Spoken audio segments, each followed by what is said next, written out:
Happy morning to all dear students. So this is Sham from Student Academy. Now, first of all, I would like to thank the students, the teachers, and the managements for their valuable supports and the encouragements they are providing me. Thank you so much to you all. எல்லா ஸ்டூடெண்ட்ஸும் மாணவர் மாணவிகளுக்கு எல்லாத்துக்குமே என்னுடைய thanks சொல்லிக்கிறேன் நான். C students, இது எல்லாமே நீங்க உங்களுடைய லைஃப்ல என்டர் ஆகிறதுக்கான ஒரு ஃபர்ஸ்ட் ஸ்டெப் தான் இந்த 10th ஸ்டாண்டர்ட். ஸோ உங்களுடைய எல்லா ஈஸினஸ்க்காகவும் இந்த கொரோனாஸ் பெண்டமிக்ஸ்னுடைய இஷ்யூஸ் இருந்தும் நீங்க இவ்வளோ ஆர்வமா இந்த லெசன்ஸை படிக்கணும்னு ஆர்வமா இருக்கீங்க. ஸோ இதுவே இது காட்டுது நீங்க அந்த படிப்புல எவ்வளவு பெரிய அக்கறை வச்சிருக்கீங்க அப்படின்ட்டு. இந்த அக்கறையே போதும், உங்களை பெரிய ஆளா நீங்க வந்துருவீங்க எல்லாருமே. And at the same time, எல்லா teachers and at the same time the managements. For example, the school of Kalaimagal in Rasipuram, the students of the Kalaimagal school, I appreciate you all for your valuable supports that you are providing then and there. Thank you so much. The English subjects-க்கும் நீங்க provide பண்ணக்கூடிய அந்த valuable சப்போர்ட்ஸ்க்கும் ரொம்ப ரொம்ப thanks. And at the same time இப்போ நம்ம இன்னைக்கு பார்த்தீங்கன்னா என்னுடைய இந்த வீடியோவில் நம்ம second part of the chapter the world after world war 2 அப்படிங்கிறது வந்து நம்ம கண்டினியூ பண்ண போகிறோம். ஃபர்ஸ்ட் பார்ட்ல நம்ம கொஞ்சம் பார்த்துருந்தோம். And at the same time, now we are going to continue the part 2 of the chapter, the world after World War II. இதில் நம்ம இது வரைக்கும் கம்ப்ளீட் பண்ணியிருந்தோம். ஸோ நேஷனல் பீப்புள்ஸ் காங்கிரஸ் வரைக்கும் நம்ம இது கம்ப்ளீட் பண்ணியிருந்தோம். இப்போ நெக்ஸ்ட் நம்ம அதுக்கு அடுத்து என்டர் ஆக போகிறோம். நெக்ஸ்ட் பார்த்தீங்கன்னா இதில் இன்னொரு பேராகிராஃப் வந்து நமக்கு பெண்டிங் இருக்கு, அதுல இருந்து நாம இது கண்டினியூ பண்ணிக்கலாம். ஸோ ஹிஸ்டரி அப்படி பார்த்தீங்கன்னா கொஞ்சம் ஒரு பெரிய சப்ஜெக்ட், ரொம்ப சாப்டர்ஸ் எல்லாம் ரொம்ப என்லார்ஜா கொடுத்துருப்பாங்க. But we will do it in an easier way. The establishment of the People's Republic of China under the leadership of Mao Zedong was a world-shaking event. There was now two mighty communist powers in the world, the Soviet Union and People's Republic of China. மாசேதுங்கின் தலைமையில் உருவான சீன மக்கள் குடியரசு ஆட்சியின் செயல்பாடுகள் உலகையே திரும்பி பார்க்க வைத்தது. உலகின் இரு பெரும் பொதுவுடைமை சக்திகளாய் சோவியத் ரஷ்யாவும் சீன மக்கள் குடியரசும் உருவெடுத்தன. Denial of UNO membership. The United States refused to recognize the People's Republic of China for more than 2 decades. Instead, the government of Chiang Kai-shek in Taiwan was given recognition due to the pressure of the US. பாத்தீங்கன்னா அமெரிக்க ஐக்கிய நாடு கிட்டத்தட்ட 20 ஆண்டுகளுக்கு சீன மக்கள் குடியரசை அங்கீகரிக்க மறுத்தது. அதற்கு மாறாக சியாங் கே-ஷேக்கின் தைவான் அமெரிக்க ஐக்கிய நாட்டின் நிர்பந்தத்தால் முன்னிறுத்தப்பட்டது. The next, Cold War rivalry between the US and the Soviet Union. So we are going to see in detail that between US and the Soviet Union's rivalry. Cold War. The rivalry that developed after World War II between the US and the USSR and their respective allies created tension, which is referred to as Cold War. The two superpowers were organized after the war into rival military alliances. They did not take recourse to weapons. Instead, they waged war on political, economical, and ideological fronts. The term Cold War was first coined by the English writer George Orwell, 1945. இரண்டாம் உலகப் போருக்கு பின்னர் அமெரிக்க ஐக்கிய நாட்டிற்கும் Soviet நாட்டிற்கும் இந்நாடுகளின் நட்பு நாடுகளுக்கும் இடையே 3 விரோதம், பரபரப்பையே பனிப்போர் என்கின்றனர். இரு வல்லரசுகளும் இரு பெரும் இராணுவ வச சக்தியாக பிரிந்து விரோத மனப்பான்மையை வளர்த்து கொண்டன. அவை நேரடியாக ஆயுதங்களை கொண்டு தாக்குதல் நடத்துவதில்லை, மாறாக அவர்கள் அரசியல் பொருளாதார சிந்தனை தளங்களை தேர்வு செய்து கொண்டனர். பனிப்போர் என்ற சொல்லாடலை முதன் முறையாக ஜார்ஜ் ஆர்வெல் என்ற ஆங்கில எழுத்தாளர் கையாண்டார். Truman policies of containment of communism. In 1948, the Soviets had established the socialist governments in the countries of Eastern Europe that had been liberated from the Nazis by the Soviet army. The Americans and the British feared the permanent Soviet domination of Eastern Europe. Truman, the president of USA, pursued a policy containment of communism. The Soviets were, however, determined not only to maintain control of Eastern Europe, but also keen on spreading communism worldwide. கிழக்கு ஐரோப்பில் நாஜிக்கள் கட்டுப்பாட்டுக்குள் இருந்து விடுவிக்கப்பட்ட நாடுகளில் Soviet இராணுவத்தால் 1948 முதல் பொது உடைமை அரசுகள் ஏற்படுத்தப்பட்டது. அமெரிக்கர்களும் பிரிட்டிஷாரும் இது சோவியத்தின் நிரந்தர ஆதிக்கத்திற்கு வழிவகை செய்துவிடுமோ என அஞ்சினர். அமெரிக்க ஐக்கிய நாட்டின் குடியரசுத் தலைவரான ட்ரூமன் பொது உடைமையை கட்டுக்குள் வைக்க ஒரு வரைவை முன்மொழிந்தார். சோவியத் நாடோ கிழக்கு ஐரோப்பா மட்டுமல்லாமல் உலகம் முழுவதும் பொது உடைமையை கருத்தை பரப்ப தீர்மானமாக இருந்தது.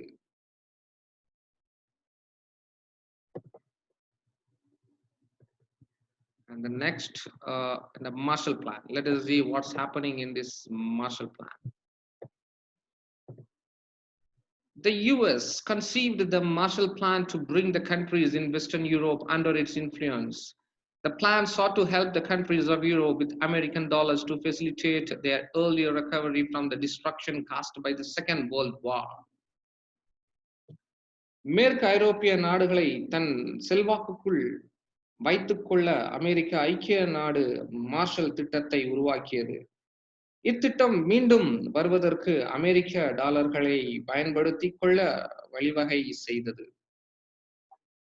The United States was much concerned that poverty, unemployment, and dislocation caused by the post-World War II period were increasing the appeal of communist parties in Western Europe. The Secretary of State George C. Marshall advanced the idea of a European self-help program to be financed by the United States. 60 nations became part of this program. Administrative and technical assistance was offered through the Economic Cooperation Administration, EC of the United States.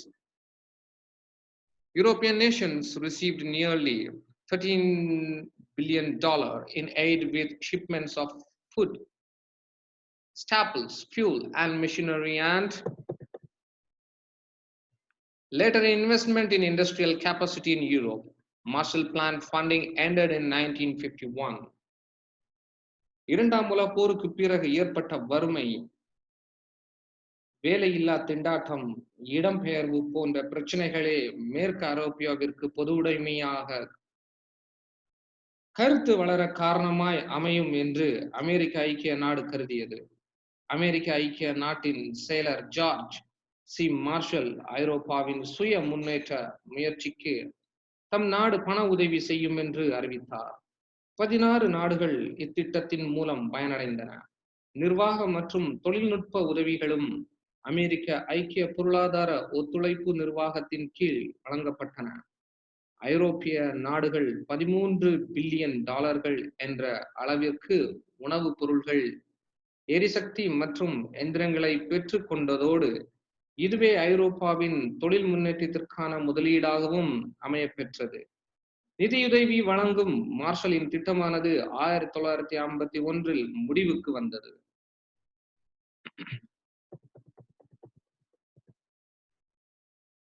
The United States and its European allies formed the North Atlantic Treaty Organization, NATO, means NATO, to resist Soviet aggression in Europe. 1949. It was an interstate military alliance between the countries of North America and Europe. The major member countries included Canada, Belgium, Denmark, France, Iceland, Italy, Luxembourg, and the Netherlands, Norway, Portugal, and the United Kingdom. Later, Greece and Turkey joined the organization in 1952. Germany joined the NATO in 1955. The chief objective of NATO was the peace and security in the North Atlantic region. The members agreed that an armed attack against any one of them would be considered as an aggression against all the members of NATO. However, even after the fall of the Soviet Union, NATO has continued to expand. It had 29 members in 2017, including all 7 non-Soviet former Warsaw Pact nations. அமெரிக்க ஐக்கிய நாடும் அதன் ஐரோப்பிய தோழமையும் நாடுகளும் சேர்ந்து வடக்கு Atlantic ஒப்பந்த அமைப்பை 1941 ஏற்படுத்தி சோவியத் நாட்டின் ஆக்கிரமிப்பு போக்கை ஐரோப்பாவிற்கு தடை செய்ய முற்பட்டன. இவ்வொப்பந்தம் வடக்கு அமெரிக்கா மற்றும் ஐரோப்பாவின் நாடுகளுக்கிடையே ஏற்பட்டப்பட்ட இராணுவ கூட்டு ஒப்பந்தமாகும். இதன் முக்கிய உறுப்பு நாடுகள் Canada, Belgium, Denmark, France, Iceland, Italy, Luxembourg, Netherlands, Norway, Portugal மற்றும் இங்கிலாந்து ஆகியன.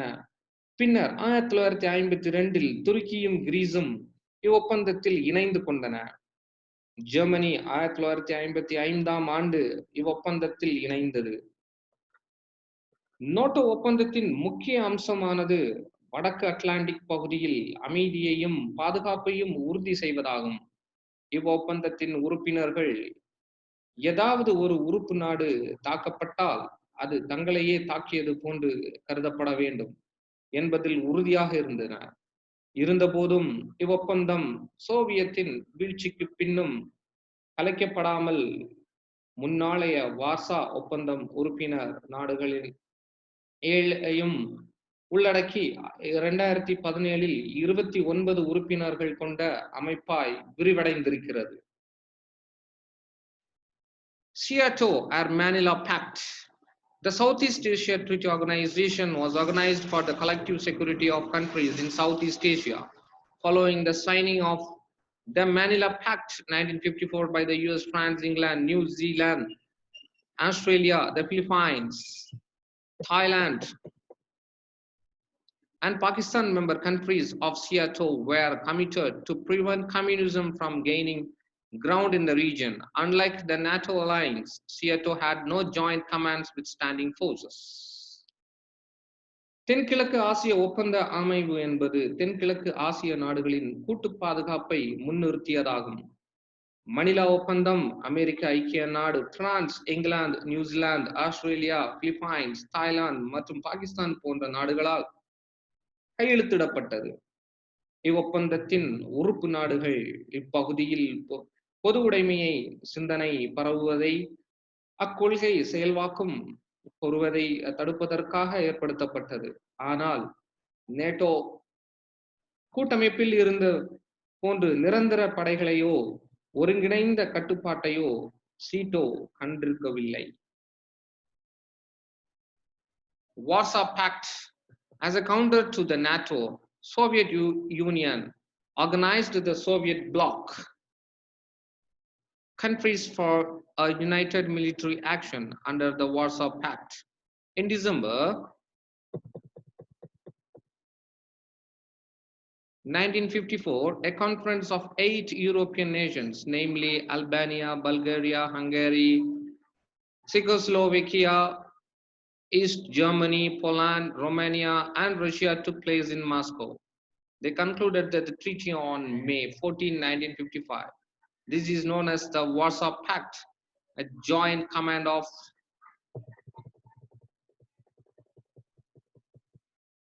armed forces of the member countries with its headquarters in Moscow was set up.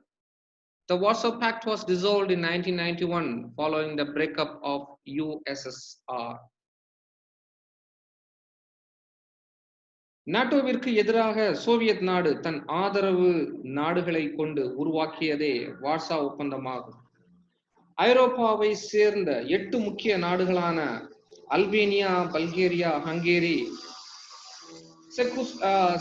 Czechoslovakia, கிழக்கு ஜெர்மனி, போலாந்து, ருமேனியா, ரஷ்யா ஆகியவை டிசம்பர் 1954 மாஸ்கோவில் கூடி ஒரு கலந்துரையாடலை நடத்தின.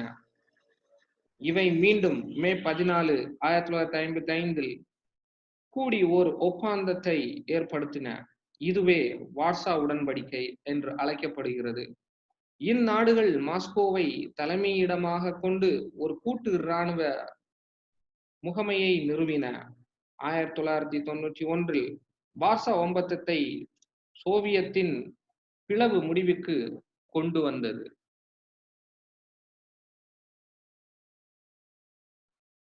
CENTO or the Baghdad Pact. In 1955, Turkey, Iraq, Great Britain, Pakistan, and Iran signed a pact known as Baghdad Pact. In 1958, the United States joined the organization, and thereafter it came to be known as the Central Treaty Organization. This treaty was open to any Arab nation desiring peace and security in the region. CENTO was dissolved in 1979. Turkey, Iraq, Britain, Pakistan, Iran ஆகிய நாடுகள் 1955 ஏற்படுத்திய ஒப்பந்தமே Baghdad ஒப்பந்தம் என்று அழைக்கப்படுகிறது. அமெரிக்க ஐக்கிய நாடு இவ்வுடன்பாட்டையை 1952 இணைந்ததோடு இவ்வொப்பந்தம் மத்திய உடன்படிக்கை அமைப்பு என்று அறியப்பட்டது. இவ்வொப்பந்தம் அமைதியையும் பாதுகாப்பையும் விரும்பும் அனைத்து அரபு நாடுகளும் திறந்தே இருப்பது அறிவிக்கப்பட்டதெனும் இவ்வொப்பந்தம் 1979 கலைக்கப்பட்டது. High military expenditure on both sides.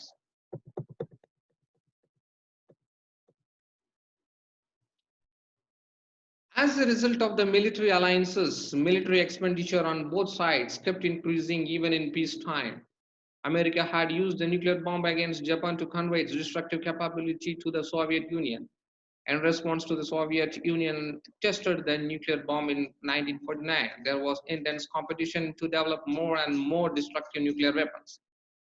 Conflict between the two sides led to many international crises after the end of World War II. The danger of the use of nuclear weapons that could destroy the entire humankind was palpable. While both sides encouraged intellectuals to propagate their views, intellectuals like Bertrand Russell called for nuclear disarmament. Peace movements and popular organizations such as Campaign for Nuclear Disarmament came into existence in Europe to warn the world of the dangers of a nuclear war. இரு தரப்பினரும் ஏற்படுத்திக் கொண்ட இராணுவ கூட்டணிகளால் அமைதி காலத்திலும் கடும் செலவினங்கள் ஏற்பட்டன. தனது பேரழிவு ஏற்படுத்தும் திறனை சோவியத்திற்கு உணர்வவே அமெரிக்க நாடு ஜப்பான் மீது அணுகுண்டை வீசியது. இதற்கு எதிர்வினை ஆற்றும் விதமாக 1949 ரஷ்யாவும் அணுகுண்டை பரிசோதித்தது. பேரழிவை ஏற்படுத்தும் அணு ஆயுதங்கள் மேலும் மேலும் அதிகரிக்க போட்டி உருவானது. இரண்டாம் உலகப் போரிற்கு பின் இவ்விரு அணிகளுக்கிடையே ஏற்பட்ட முரண்பாடு உலக அளவில் பல சிக்கல்களை ஏற்படுத்தியது. அணு ஆயுத பயன்பாட்டால் மனித இனமே அழியும் ஆபத்து அண்மையில் இருப்பது தெளிவாக உணரப்பட்டது. இரு தரப்பினரும் அறிஞர்களை தத்தம் கொள்கைகளை பரப்ப தூண்டினாலும் பெட்ரன் ரசஸ் போன்ற அறிஞர்கள் அணு ஆயுத மொத்த தடையை வலியுறுத்தினர். அமைதி இயக்கங்களும் அணு ஆயுத தடை பிரச்சாரம் போன்ற புகழ்பெற்ற நிறுவனங்களும் ஐரோப்பாவில் தோன்றி அணு ஆயுத போரால் விளையக்கூடிய கேடுகள் பற்றி எச்சரித்தன.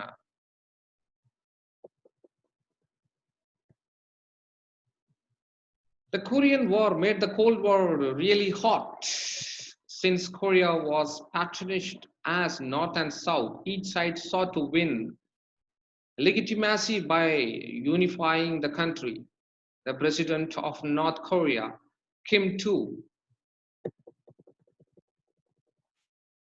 Republic of Korea, decided to act before his southern rival Syngman Rhee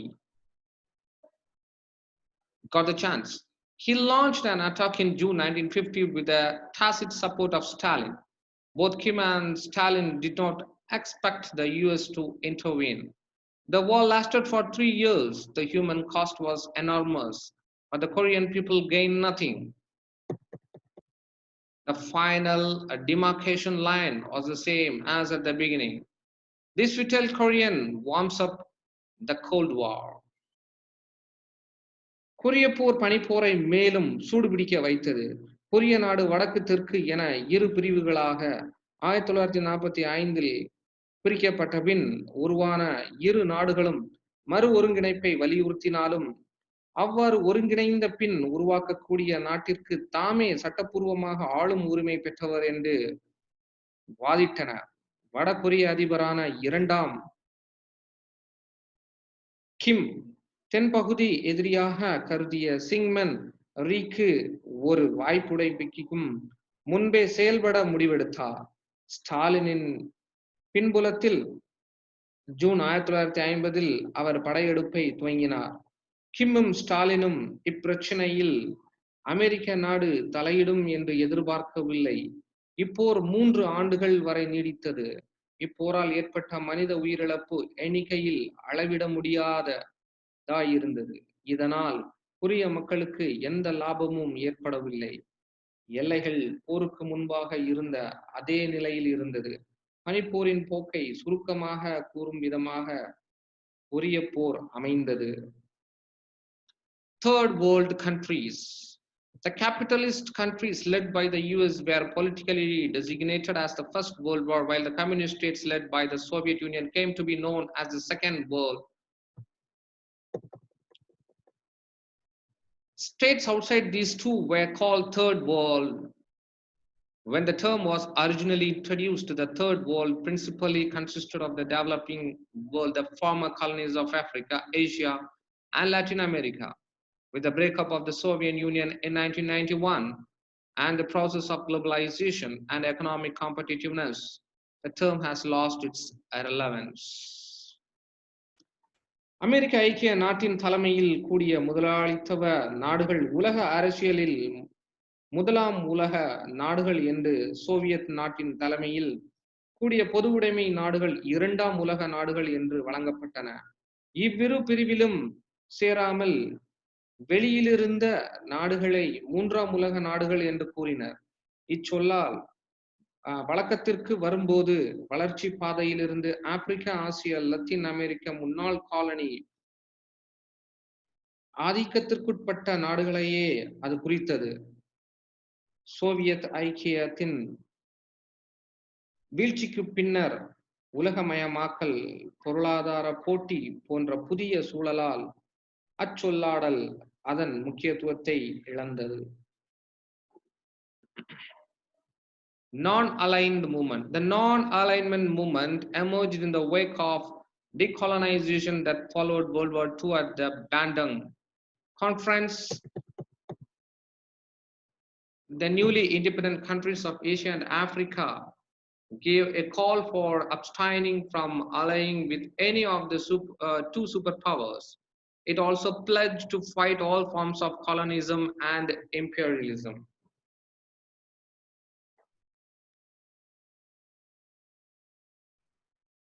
இரண்டாம் உலகப் போருக்கு பின் ஏற்பட்ட காலனியாதிக்க வெளியேற்றத்தின் பின்னணியில் அணிசேரா இயக்கம் உருப்பெற்றது. புதிதாக அரசியல் சுதந்திரம் பெற்ற ஆசிய ஆப்பிரிக்க நாடுகள் 1955 பாண்டுங்கில் கூடி இரு வல்லரசுகளின் அணிகளிலும் சேரக்கூடாது என்பதை தீவிரமாக வலியுறுத்தின. மேலும் அவை காலனி ஆதிக்கமும் ஏகாதிபத்தியமும் எவ்வடிவம் எடுத்தாலும் அதை எதிர்த்து நிற்பது என்று முடிவு செய்தன. The NAM held its first conference at Belgrade in 1961 under the leadership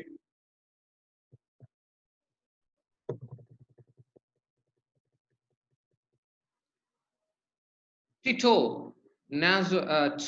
of Yugoslavia, Nasser of Egypt, Nehru of India, Nkrumah of Ghana, and Sukarno of Indonesia. The basic principles of non-alignment as listed in the statement issued at the Belgrade, a Siberian city then part of Yugoslavia, conference were peaceful coexistence, commitment to peace and security, no military alliance with any superpower, no permission for any superpower to build its military base in its territories. With the collapse of Soviet Union, the idea of non-alignment lost a relevance.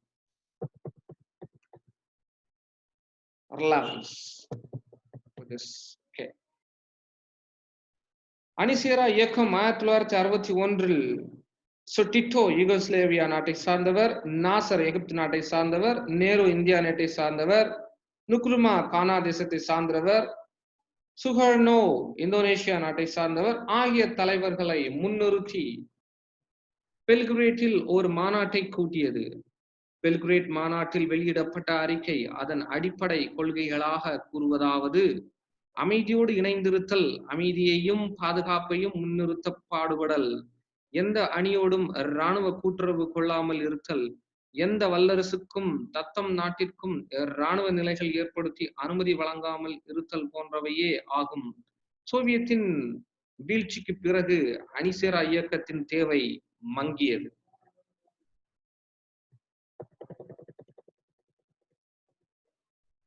The Cuban Revolution, the United States had its satellite states in Central America. El Salvador, Nicaragua, Panama, and Guatemala, the Caribbean, Cuba and Dominican Republic, and Haiti, and East Asia, the Philippines, South Korea, South Vietnam, and Thailand. These states were governed by ruling groups made up of military personnel, landed gentry, and occasionally of local capitalists. This made them dependent on US aid. At times, the US intervened for a change of government to suit its economic and strategic interest.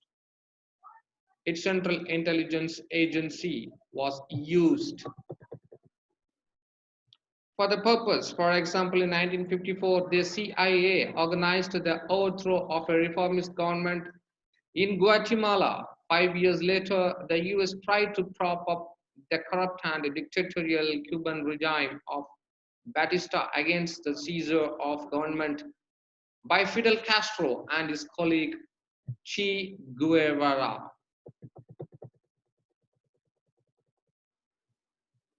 After Castro took power, the US-owned oil refiners on the island refused to process Russian oil. Castro nationalized them. The US retaliated by ending the arrangement by which it bought the bulk of Cuba's sugar. Castro nationalized the US-owned sugar companies and ended the US monopolies in electricity and telephones. All these gravely threatened American economic interests. அமெரிக்க ஐக்கிய நாடு மத்திய அமெரிக்காவிலும் L சல்வதோ, நகரகுவா, Panama, கிரிபியா பகுதியில், Cuba, டொமினிய குடியரசு, Haiti, கிழக்கு ஆசியாவிலும், தென் Korea, தெற்கு Vietnam, Thailand தனக்கு துணை கொள்களாக சுற்றி செயல்படும் நாடுகளை கொண்டிருந்தது. இந்நாடுகள் இராணுவ அதிகாரிகளாலும் பெரும் நலச்சுவாந்தாரர்களாலும் சில சூழ்நிலைகளில் பெரும் முதலாளிகளாலும் ஆட்சி செய்யப்பட்டு வந்தன. இது இந்நாடுகளை அமெரிக்கா ஐக்கிய நாட்டின் பொருளாதார உதவியை சார்ந்திருக்கும்படி செய்தது. அவ்வப்போது தம் பொருளாதார தேவைக்கேற்ப அரசியல் சூட்சம் நிர்பந்தங்களை முன்னிறுத்தியும் அமெரிக்க ஐக்கிய நாடு இந்நாடுகளின் அரசை மாற்றிக்கொண்டிருந்தது. இது போன்ற செயல்பாடுகளுக்கு தனது மத்திய உளவு பிரிவை அமெரிக்க ஐக்கிய நாடு பயன்படுத்தி கொண்டது. உதாரணமாக 1954 குவாத்தமாலாவில் ஒரு சீர்திருத்த அரசை அதை தூக்கி எறிய காரணமாக அமைந்தது. அதிலிருந்து 5 வருடங்களுக்கு பின் கியூபாவில் பிடல் காஸ்ட்ரோவும் சோகுவராவும் சேர்ந்து பட்டிஸ்டாவின் ஊழல் ஆட்சியை முடிவுக்கு கொண்டு வந்தனர். காஸ்ட்ரோ பதவியேற்ற பின் கியூபாவில் இருந்து அமெரிக்க ஐக்கிய நாட்டிற்கு சொந்தமான எண்ணெய் சுத்திகரிப்பு நிலையங்கள் ரஷ்யாவில் இருந்து இறக்குமதி செய்யப்பட்ட எண்ணெய்களை சுத்திகரிக்க மறுத்தன. ஆகவே காஸ்ட்ரோ எண்ணெய் ஆலைகளை தேசியமயமாக்கினார். அதற்கு பதிலடியாக அமெரிக்க ஐக்கிய நாடு அதுவரை கியூபாவில் இருந்து மொத்தமாக சர்க்கரை கொள்முதல் செய்து வந்ததை நிறுத்தி கொண்டது. காஸ்ட்ரோ நாட்டிலிருந்து அமெரிக்க ஐக்கிய நாட்டின் சர்க்கரை ஆலைகளை தேசியமயமாக்கியதன் மூலம் மின்சார விநியோகத்திலும் தொலைபேசி வசதிகள் ஏற்படுத்துவதிலும் அமெரிக்க ஐக்கிய நாட்டிற்கு இருந்த ஏகபோக உரிமையை முடிவுக்கு கொண்டு வந்தார். இதனால் அமெரிக்க பொருளாதாரத்திற்கு அச்சுறுத்தல் ஏற்பட்டது. So by students, I am completing the part 2 of the chapter, the world after the World War II by this. And dear students, this is Shyam, Student Academy. Please subscribe the channel for the further updates. And we will continue in the part 3 of the chapter, the world after the World War II. So students, so this chapter is very important.